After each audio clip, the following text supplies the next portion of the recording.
Le livre de l'Apocalypse est, sans aucun doute, le plus mystérieux et intrigant de toute la Bible. En plus d'être rempli de symbolisme, ce livre parle de choses qui se produiront encore dans le futur, utilisant un langage figuré capable de susciter notre curiosité et de nous faire réfléchir sur notre vie spirituelle. Dans l'Apocalypse, nous trouvons une série de prophéties et de visions qui ont été transmises par Dieu à l'apôtre Jean, alors qu'il était emprisonné sur l'île de Patmos. Jean a décrit plusieurs événements, dont les 7 trompettes jouées par 7 anges, déclenchant chacune une série de jugements sur la terre. De plus, 7 anges sont mentionnés qui versent 7 coupes, chacune apportant différents fléaux du Seigneur sur ceux qui ont rejeté leur salut. Mais ce que peu de gens savent, c'est qu'entre ces visions apocalyptiques, l'apôtre Jean mentionne 4 femmes. Et ce ne sont pas des personnages que nous devrions ignorer. Elles jouent des rôles très importants dans l'accomplissement des prophéties sur le retour de Jésus et la fin des temps. Et c'est de ces 4 figures mystérieuses dont je veux vous parler aujourd'hui. Après tout, qui sont-elles? Que représentent-elles? Et surtout, avec laquelle vous identifiez-vous le plus? Sachez que votre réponse pourrait déterminer de quel côté vous serez lorsque les prophéties se réaliseront et que Jésus reviendra. Mais avant de commencer, je vous demande de vous abonner à ma chaîne. Il vous suffit de cliquer sur ce bouton et de vous abonner, qui se trouve juste en dessous de la vidéo. À côté, une cloche apparaîtra.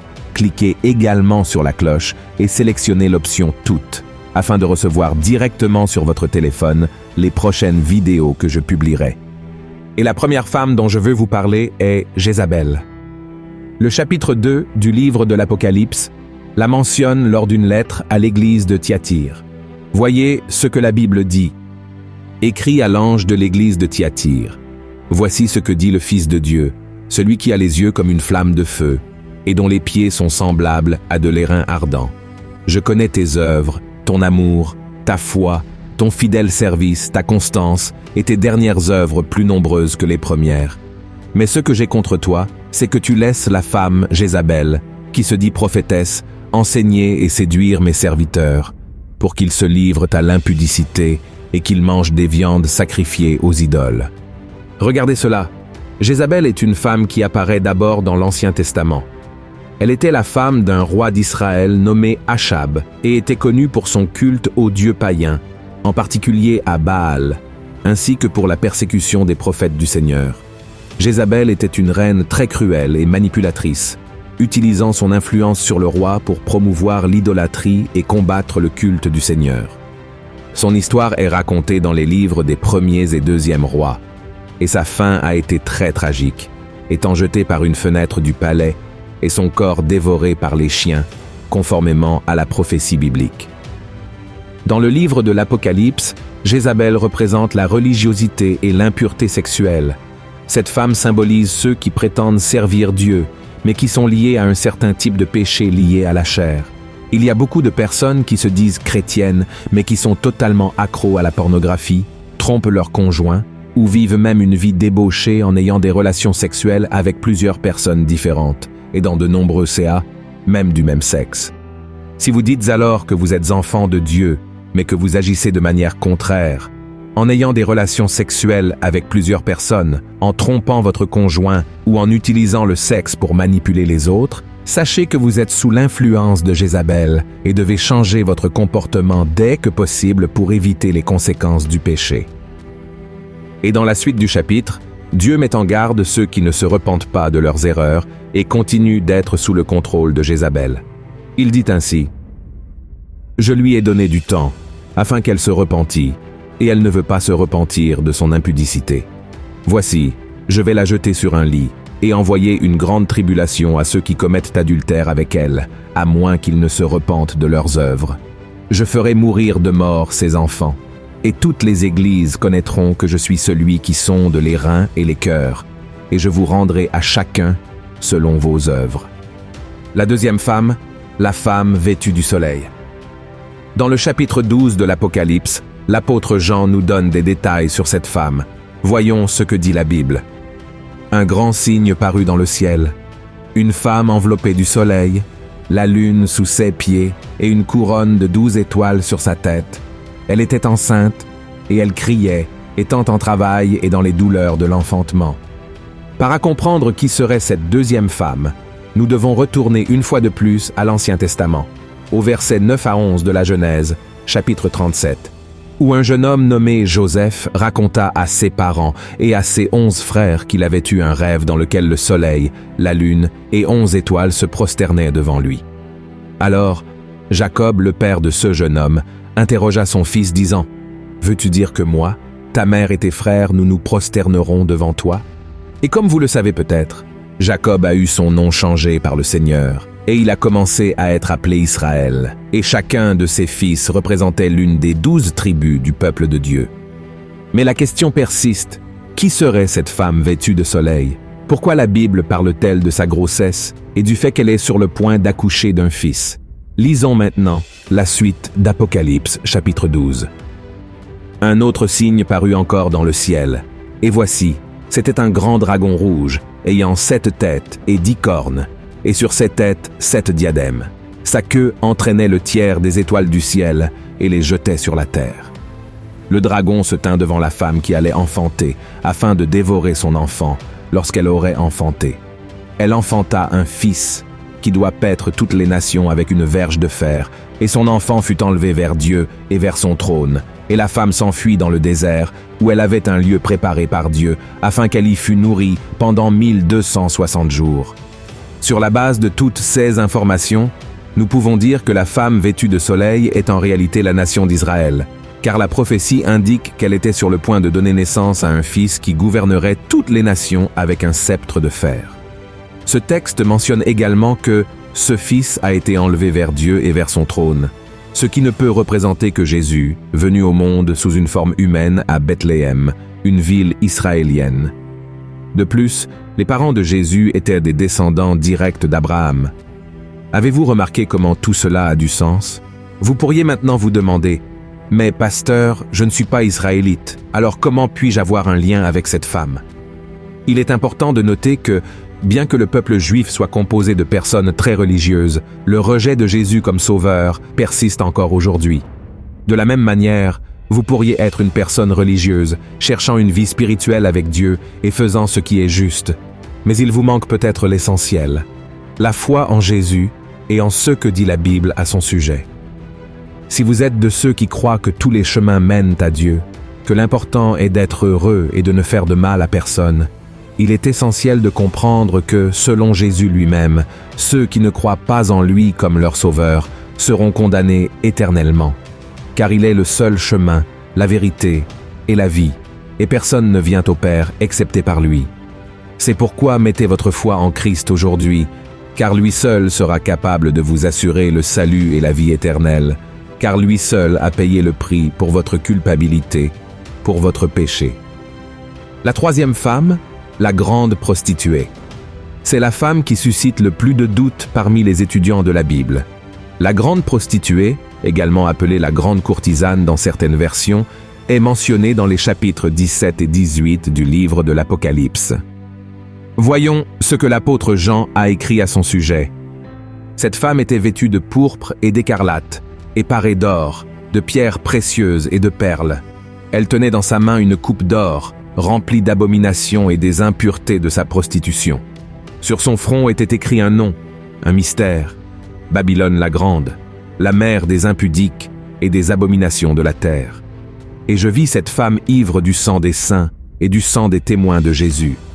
Et en la voyant, je fus saisi d'un grand étonnement. Regardez cela, frères, malgré le débat sur qui pourrait être cette femme, la grande majorité des théologiens croient que cette grande prostituée représente une sorte de système religieux mondial faux qui sera présent sur terre pendant les 7 années de la période de tribulation. Il y aura un moment où le monde entier sera trompé par l'Antéchrist et le faux prophète, et beaucoup feront partie d'une sorte de religion qui prêchera une fausse paix et l'unité entre les peuples. Et comme vous l'avez vu vous-même dans le passage que nous venons de lire dans l'Apocalypse 17, cette femme est mentionnée comme Babylone.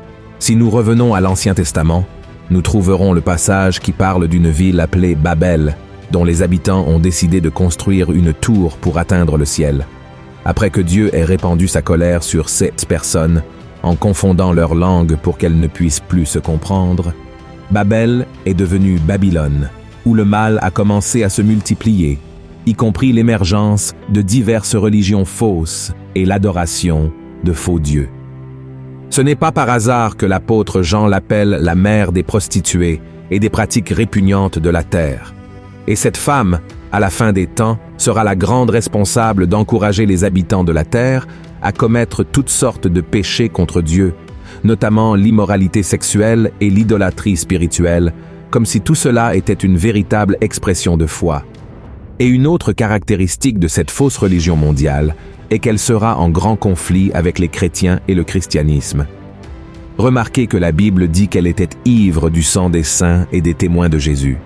Autrement dit, tous ceux qui servent le Christ pendant la tribulation seront persécutés et probablement tués par elle. Mais celui qui pense que la grande prostituée ne commencera à agir dans le monde qu'après l'émergence de l'Antéchrist se trompe. En réalité, son esprit habite déjà sur la terre et elle agit bien sous nos yeux, incitant des groupes religieux qui se présentent comme des représentants de Christ à accepter et même à encourager les péchés de l'idolâtrie et de l'immoralité parmi leurs membres. Il n'y a pas longtemps, par exemple, le pape François a approuvé que les prêtres catholiques bénissent le mariage de personnes de même sexe. Et je sais que cela peut sembler beau, moderne et inclusif, mais c'est totalement contraire à la parole de Dieu. D'ailleurs, le mot « inclusion » sera l'un des grands slogans de la grande prostituée. Dans la continuation du chapitre 17, l'apôtre Jean dit qu'il a vu cette femme assise sur les eaux et que ces eaux représentaient les peuples, les foules, les nations et les langues. Autrement dit, pratiquement tous faisaient partie d'elle. Et pour comprendre comment vous pourriez vous identifier à cette femme, revenons à parler de ceux qui disent que tous les chemins mènent à Dieu. Frères, de nos jours, c'est l'esprit de la grande prostituée qui opère dans l'esprit de ces personnes, les trompant. Et cet esprit utilise un mouvement appelé le christianisme progressiste, qui prêche que vous pouvez, en effet, servir et aimer Jésus tout en acceptant des enseignements contraires à sa parole. Et je vous demande, faites-vous partie d'un groupe religieux qui prêche cet enseignement erroné? Et une autre chose, ne prenez-vous jamais position, n'abordez-vous jamais ce sujet de peur d'offenser les gens? Si c'est le cas, sachez que vous êtes sous l'influence de cette femme.